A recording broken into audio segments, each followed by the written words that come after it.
ನಮಸ್ಕಾರ ಎಲ್ಲರಿಗೂ. ಇಂದು ನಾನು ಮಕ್ಕಳಿಗೆ ಬೆಳ್ಳಿ ಪಾತ್ರೆ ಆಗಿರ್ಬೋದು, ಬೆಳ್ಳಿ ಬಟ್ಲು, ಬೆಳ್ಳಿ ಚಮಚ ಅಥವಾ ಬೆಳ್ಳಿ ಹೊಳಲೆಯನ್ನ ಯೂಸ್ ಮಾಡೋದ್ರಿಂದ ಏನೆಲ್ಲ ಬೆನಿಫಿಟ್ಸ್ ಆಗುತ್ತೆ ಅಂದ್ಬಿಟ್ಟು ನಾನು ಈ ವಿಡಿಯೋದಲ್ಲಿ ತಿಳಿಸ್ಕೊಡ್ತಾ ಇದ್ದೀನಿ. ಮತ್ತೆ ಇದೇ ಮೊದಲನೇ ಬಾರಿಗೆ ನೀವು ನನ್ನ ಚಾನಲ್ನ ಅಥವಾ ನೀವು ನನ್ನ ವಿಡಿಯೋನ ನೋಡ್ತಿದ್ರೆ ದಯವಿಟ್ಟು ಸಬ್ಸ್ಕ್ರೈಬ್ ಮಾಡಿ. ಈ ಬೆಳ್ಳಿ ಪಾತ್ರೆ ಆಗಿರ್ಬೋದು, ಬೆಳ್ಳಿ ಬಟ್ಲಾಗಿರ್ಬೋದು ಯೂಸ್ ಮಾಡೋದು ಒಂಥರ ರಾಯಲ್ ಸಿಂಬಲ್ ಆಗಿರ್ಬೋದು, ಅಥವಾ ಇವರು ಲಕ್ಸುರಿ ಲೈಫ್ ಲೀಡ್ ಮಾಡ್ತಿದ್ದಾರೆ ಅದಕ್ಕೆ ಅಂತ ಅಂದ್ಬಿಟ್ಟಿರ್ಬೋದು, ಅಥವಾ ಈಗ ಎಲ್ಲ ಟ್ರೆಂಡಿಂಗ್ ಅಲ್ಲಿದೆ ಅದಕ್ಕೆ ನಾನು ಬೆಳ್ಳಿ ಬಟ್ಲು ಯೂಸ್ ಮಾಡ್ತೀನಿ ಅಂತ ಅಂದ್ಬಿಟ್ಟು ಕೆಲವು ಇರಬಹುದು. ಮುಂಚೆ ಒಂದು ಪದ್ಧತಿ ಇತ್ತು, ಅಂದ್ರೆ ಇದೊಂಥರ ರಾಯಲಿಟಿ ಆಗಿರ್ಬೋದು, ಲಕ್ಸುರಿ ಲೈಫ್ ಇರ್ಬೋದು ಅಂದ್ಬಿಟ್ಟು ಎಲ್ಲ ಅನ್ಕೊಂತಾ ಇದ್ರು. ಹಿಂದ್ಗಡೆಗೆಲ್ಲ ಒಂಥರ ದೊಡ್ಡಸ್ಕೆ ತೋರ್ಸೋದು ಅಂತಲ್ಲೂ ಕೆಲವೊಬ್ರು ಅನ್ಕೊಂಡಿರ್ತಾರೆ ಈ ಬೆಳ್ಳಿ ಬಳಕೆ ಮಾಡೋದು. ಬಟ್ ಆದ್ರೆ ತುಂಬಾ ಬೆನಿಫಿಟ್ಸ್ ಇದೆ, ಮೆಡಿಸಿನಲ್ ಬೆನಿಫಿಟ್ಸ್ ಇದೆ. ಅಂದ್ರೆ ಈ ಆಯುರ್ವೇದಿಕ್ ಅಲ್ಲಿ ಹೇಳ್ತಾರೆ ಇದನ್ನ ಉಪಯೋಗಿಸೋದು ಎಷ್ಟು ಒಳ್ಳೇದು ಅಂದ್ಬಿಟ್ಟು ಕೂಡ.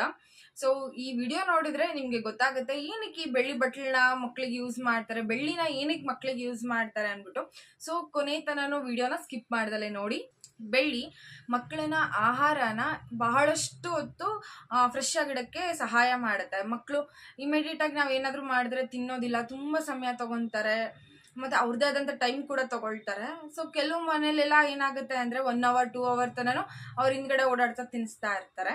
ಸೊ ಅಂತ ಟೈಮಲ್ಲಿ ಆಹಾರ ಕೆಡೋ ಚಾನ್ಸಸ್ ತುಂಬಾ ಇರುತ್ತೆ. ಮೈಕ್ರೋಬ್ಸ್ ಬೆಳೀತಾ ಇರ್ತವೆ, ಒಂದು ನಿಮಿಷದಲ್ಲೂ ಕೂಡ ತುಂಬಾ ಮೈಕ್ರೋಬ್ಸ್ ಬೆಳೀತಾ ಇರುತ್ತೆ. ಅದು ಮಕ್ಕಳಿಗೆ ಒಳ್ಳೇದಲ್ಲ. ಸೊ ಈ ಬೆಳ್ಳಿನಲ್ಲಿ ಆ ಪವರ್ ಇರುತ್ತೆ, ಅಂದ್ರೆ ಗ್ರೋತ್ ರೆಸಿಸ್ಟೆಂಟ್ ಮಾಡೋ ಪವರ್ ತುಂಬಾ ಇರುತ್ತೆ. ಹಾಗಾಗಿ ನಮ್ಮ ಆಹಾರ ಹೆಚ್ಚು ಕಾಲ ಫ್ರೆಶ್ ಆಗಿರುತ್ತೆ. ಹಾಗಾಗಿ ಇದನ್ನ ಮಕ್ಕಳಿಗೆ ಬಳಸೋದು ಒಳ್ಳೇದು. ಬೆಳ್ಳಿ ಬಟ್ಲಲ್ಲಿ ಆಹಾರ ತಿಂದ್ರೆ ನಮ್ಮ ಇಮ್ಯುನಿಟಿ ಪವರ್ ಹೆಚ್ಚಾಗುತ್ತೆ, ಅಂದ್ರೆ ಮಕ್ಕಳಲ್ಲಿ ತುಂಬಾ ಹೆಚ್ಚಾಗುತ್ತೆ. ನೀವು ಗಮನಿಸಿರ್ಬೋದು, ಆಯುರ್ವೇದಿಕ್ ಅಲ್ಲಿ ತುಂಬಾ ಚಿನ್ನ ಉಪಯೋಗಿಸಿರ್ತಾರೆ, ತುಂಬಾ ಬೆಳ್ಳಿ ಉಪಯೋಗಿಸಿರ್ತಾರೆ ಅಂತ ಹೇಳಿರ್ತಾರೆ. ಮತ್ತೆ ತುಂಬಾ ಕಾಸ್ಟ್ಲಿ ಸ್ವೀಟ್ಸ್ ಅಲ್ಲಾಗಿರ್ಬೋದು ಸಿಲ್ವರ್ ಫಾಯಿಲ್ ನ ಯೂಸ್ ಮಾಡಿರ್ತಾರೆ. ಬೆಳ್ಳಿ ನಮ್ಮ ಆಹಾರದ ಉಪಯೋಗದಲ್ಲಿ ತುಂಬಾ ವರ್ಷದಿಂದನೂ ಇದೆ, ಏಕೆಂದ್ರೆ ಇದು ರೋಗ ನಿರೋಧಕ ಶಕ್ತಿನ ಹೆಚ್ಚು ಮಾಡುತ್ತೆ. ಈ ಬೆಳ್ಳಿ ಪಾತ್ರೆಯಲ್ಲಿ ತಿನ್ನೋದ್ರಿಂದ ನಮ್ಗೆ ರೋಗ ನಿರೋಧಕ ಶಕ್ತಿ ಹೇಗೆ ಹೆಚ್ಚುತ್ತೆ ಅಂತ ಕೇಳೋದಾದ್ರೆ, ಈಗ ಒಂದು ಬಟ್ಲಿಗೆ ಅಂದ್ರೆ ಬೆಳ್ಳಿ ಬಟ್ಲಿಗೆ ಬಿಸಿ ಬಿಸಿ ಆಹಾರ ಹಾಕಿರ್ತೀರಾ. ಸೊ ಆ ಅಂಶ ಏನಾಗುತ್ತೆ, ಬೆಳ್ಳಿ ಮಿಕ್ಸ್ ಆಗುತ್ತೆ, ಅಂದ್ರೆ ಬೆಳ್ಳಿ ಕರಗ್ಬಿಟ್ಟು ಆಹಾರ ಜೊತೆ ಮಿಕ್ಸ್ ಆಗ್ಬಿಟ್ಟು ನಾವು ಊಟ ಮಾಡಿದಾಗ ಅದು ನಮ್ಮ ಹೊಟ್ಟೆ ಒಳಗೆ ಹೋಗುತ್ತೆ. ಹಾಗಾಗಿ ಮಗುಗೆ ಅಲ್ಲಿಂದನೇ ರೋಗ ನಿರೋಧಕ ಶಕ್ತಿ ಹೆಚ್ಚುತ್ತೆ, ಮತ್ತೆ ಇನ್ಫೆಕ್ಷನ್ ನ ತಡೆಯೋ ಶಕ್ತಿ ಹೆಚ್ಚಾಗ್ತಾ ಹೋಗುತ್ತೆ. ಮತ್ತೆ ಈ ಬೆಳ್ಳಿಯಲ್ಲಿ ಯಾವುದೇ ವಿಷಕಾರಿ ಅಂಶ ಕೂಡ ಇರೋದಿಲ್ಲ. ಮೀನ್ಸ್ ಈಗ ಪ್ಲಾಸ್ಟಿಕ್ ಆಗಿರ್ಬೋದು, ಫೈಬರ್ ಆಗಿರ್ಬೋದು, ಈ ತರ ಹೆಚ್ಚಿಗೆ ಬಳಕೆ ಎಲ್ಲ ಹೆಚ್ಚಿಗೆ ಮಾಡಿದಾಗ, ಅಂದ್ರೆ ಪ್ರಿಂಟೆಡ್ ಬೌಲ್ಸ್ ಆಗಿರ್ಬೋದು, ಅಥವಾ ಕಾಮಿಕ್ಸ್ ಇರೋ ಬಾಕ್ಸ್ ಆಗಿರ್ಬೋದು, ಅಥವಾ ಬೌಲ್ ಆಗಿರ್ಬೋದು, ಸೊ ಅದೊಂಥರ ಹೈ ಕ್ಯಾಚಿ ಆಗಿರುತ್ತೆ. ಇದೆಲ್ಲ ಮಕ್ಳಿಗೆ ತುಂಬಾ ಇಷ್ಟ ಆಗುತ್ತೆ. ಸೊ ಅದನ್ನ ನಾವೇನಾದ್ರೂ ಯೂಸ್ ಮಾಡ್ತಾ ಇದ್ರೆ ಆ ಕೆಮಿಕಲ್ಸ್ ಎಲ್ಲ ಮಕ್ಳ ಬಾಡಿಗೆ ಸೇರಿಕೊಂಡು ಅದು ತುಂಬಾ ಹಾನಿ ಆಗೋ ಚಾನ್ಸಸ್ ಇರುತ್ತೆ. ಬಟ್ ಈ ಬೆಳ್ಳಿಯಲ್ಲಿ ಯಾವುದೇ ಆಹಾರ ಆಕ್ಸಿಡೈಸ್ ಆಗೋದಿಲ್ಲ, ಹಾಗಾಗಿ ಮಕ್ಕಳಿಗೆ ಈ ಬ್ಯಾಕ್ಟೀರಿಯಾ ಆಗಿರ್ಬೋದು, ಪ್ಯಾಥೋಜನ್ಸ್ ಆಗಿರ್ಬೋದು ಇರದೇ ಇರೋ ಕಾರಣ ಬೆಳ್ಳಿಯಲ್ಲಿ. ಸೊ ಇದು ನಾನ್ ಟಾಕ್ಸಿಕ್ ಅಂತ ಹೇಳ್ಬೋದು. ಬೇರೆ ಯಾವುದೇ ಮೆಟೀರಿಯಲ್ ಕಂಪೇರ್ ಮಾಡಿದ್ರು ಈ ಬೆಳ್ಳಿನಲ್ಲಿ ಮಕ್ಕಳಿಗೆ ಊಟ ಮಾಡಿಸಿದ್ರೆ ತುಂಬಾ ಒಳ್ಳೇದು. ಮತ್ತೆ ಈ ಬೆಳ್ಳಿ ನಮ್ಮ ಮಕ್ಕಳ ಬಾಡಿ ಟೆಂಪರೇಚರ್ ನ ಕಂಟ್ರೋಲ್ ಅಲ್ಲಿ ಇಡಕ್ಕೆ ಸಹಾಯ ಮಾಡುತ್ತೆ, ಏಕೆಂದ್ರೆ ಬೆಳ್ಳಿಯಲ್ಲಿ ಕೂಲಿಂಗ್ ಪ್ರಾಪರ್ಟಿ ಇರುತ್ತೆ. ಮತ್ತೆ ಆಯುರ್ವೇದದ ಪ್ರಕಾರ ಇದು ನಮ್ಮ ನರಗಳ ಮೇಲೆ ಕಾಮಿಂಗ್ ಅಂಡ್ ಸ್ಮೂದಿಂಗ್ ಎಫೆಕ್ಟ್ ಪ್ರಭಾವ ಬೀರುತ್ತೆ. ಬೆಳ್ಳಿ ಬಟ್ಲಲ್ಲಿ ಆಹಾರ ಕೊಟ್ಟಾಗ ಆಹಾರದಲ್ಲಿ ಬೆಳ್ಳಿ ಮಿಕ್ಸ್ ಆಗಿ ನಮ್ಮ ಮೀನ್ಸ್ ಮಕ್ಕಳ ಹೊಟ್ಟೆಗೆ ಹೋದಾಗ ಆ ಮಕ್ಕಳ ಬಾಡಿನಲ್ಲಿ ಒಂಥರ ಸ್ಮೂದಿಂಗ್ ಎಫೆಕ್ಟ್, ಕೂಲಿಂಗ್ ಎಫೆಕ್ಟ್ ಆಗುತ್ತೆ. ಮತ್ತೆ ಟೆಂಪರೇಚರ್ ರಿಲೇಟೆಡ್ ಏನೇನು ಇರುತ್ತಲ್ಲ, ಅಂದ್ರೆ ಜ್ವರ ಇರ್ಬೋದು, ಉರಿ ಮೂತ್ರ ಇರ್ಬೋದು, ಅಥವಾ ಎದೆ ಉರಿ ಇರ್ಬೋದು, ಇದೆಲ್ಲ ಬರೋದಿಲ್ಲ ಮಕ್ಕಳಲ್ಲಿ. ಸೊ ಇದೆಲ್ಲ ಸ್ವಲ್ಪ ಕಂಟ್ರೋಲ್ ಅಲ್ಲಿ ಇರುತ್ತೆ. ಮತ್ತೆ ಲಾಸ್ಟ್ ಒನ್ ಯಾವುದು ಅಂದ್ರೆ ಬೆಳ್ಳಿ ಪಾತ್ರೆಗಳು ಬ್ಯಾಕ್ಟೀರಿಯಾ ಫ್ರೀ ಆಗಿರುತ್ತೆ. ಇದ್ರಲ್ಲಿರೋ ಪ್ರಾಪರ್ಟಿ ಬ್ಯಾಕ್ಟೀರಿಯಾನ ಬೆಳೆಯೋದಕ್ಕೆ ಬಿಡೋದಿಲ್ಲ, ಹಾಗಾಗಿ ಇದು 100% ಬ್ಯಾಕ್ಟೀರಿಯಾ ಫ್ರೀ ಆಗಿರುತ್ತೆ.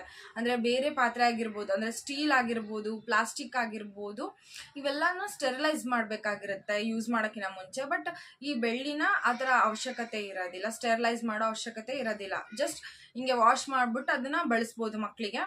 ಮತ್ತೆ ಕೆಲವು ಸಜೆಷನ್ಸ್ ಬೆಳ್ಳಿ ಬಳಸುವಾಗ ಕೊಡೋದಾದ್ರೆ, ಬೆಳ್ಳಿನಲ್ಲಿ ಮೊಟ್ಟೆ ಅಥವಾ ಸಲ್ಫರ್ ಆಹಾರನ ಕೊಡಬಾರ್ದು ಮಕ್ಕಳಿಗೆ, ಯಾಕೆಂದ್ರೆ ಈ ಸಲ್ಫರ್ ಅಂಶ ಬೆಳ್ಳಿ ಜೊತೆಗೆ ರಿಯಾಕ್ಟ್ ಆಗ್ಬಿಡುತ್ತೆ.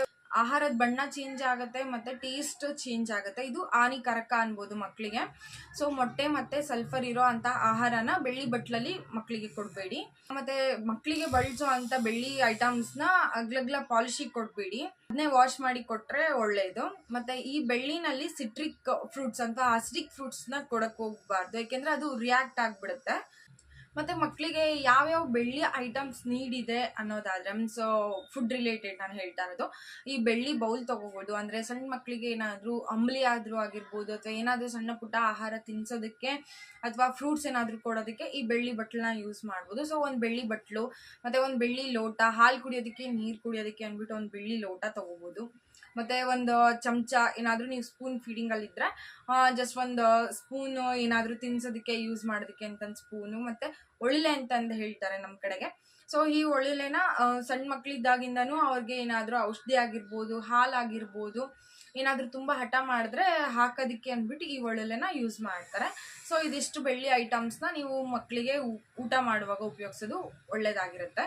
ಈ ಬೆಳ್ಳಿ ಐಟಮ್ಸ್ನ ಹೇಗೆ ಕ್ಲೀನ್ ಮಾಡೋದು ಅಂತ ನೋಡೋದಾದರೆ, ಇದಕ್ಕೇನು ಬೇರೆ ಸಪ್ರೇಟ್ ಅಂದ್ಬಿಟ್ಟು ಏನೋ ಡಿಶ್ ವಾಶ್ಗಳೆಲ್ಲ ಇರೋದಿಲ್ಲ. ನೀವು ಮನೇಲಿ ಏನು ಯೂಸ್ ಮಾಡ್ತಿರ್ತಾರಲ್ಲ ಡಿಶ್ ವಾಷರ್ನ, ಅದನ್ನೇ ಯೂಸ್ ಮಾಡಿಬಿಟ್ಟು ನಾರ್ಮಲ್ ಡಿಶ್ ವಾಷರ್ನ ಯೂಸ್ ಮಾಡಿ. ಇದಿಷ್ಟು ಬಂದ್ಬಿಟ್ಟು ಈ ಬೆಳ್ಳಿ ಬಟ್ಲು ಮತ್ತು ಪಾತ್ರೆ ಅಥವಾ ಚಮಚ ಇರ್ಬೋದು, ಒಳ್ಳೆ ಇರ್ಬೋದು, ಬೆಳ್ಳಿ ಐಟಮ್ಸ್ನ ಮಕ್ಕಳಿಗೆ ಯೂಸ್ ಮಾಡೋದ್ರಿಂದ ಆಗೋ ಅಂತಹ ಬೆನಿಫಿಟ್ಸು. ಸೊ ಇದು ನಿಮ್ಗೆಲ್ಲರಿಗೂ ಇಷ್ಟ ಆಗುತ್ತೆ ಅಂತ ಅನ್ಕೊತೀನಿ. ಎಷ್ಟು ಸಾಧ್ಯನೋ ಅಷ್ಟು ಈ ವಿಡಿಯೋನ ಶೇರ್ ಮಾಡಿ. ಧನ್ಯವಾದಗಳು. ಜೈ ಶ್ರೀರಾಮ್.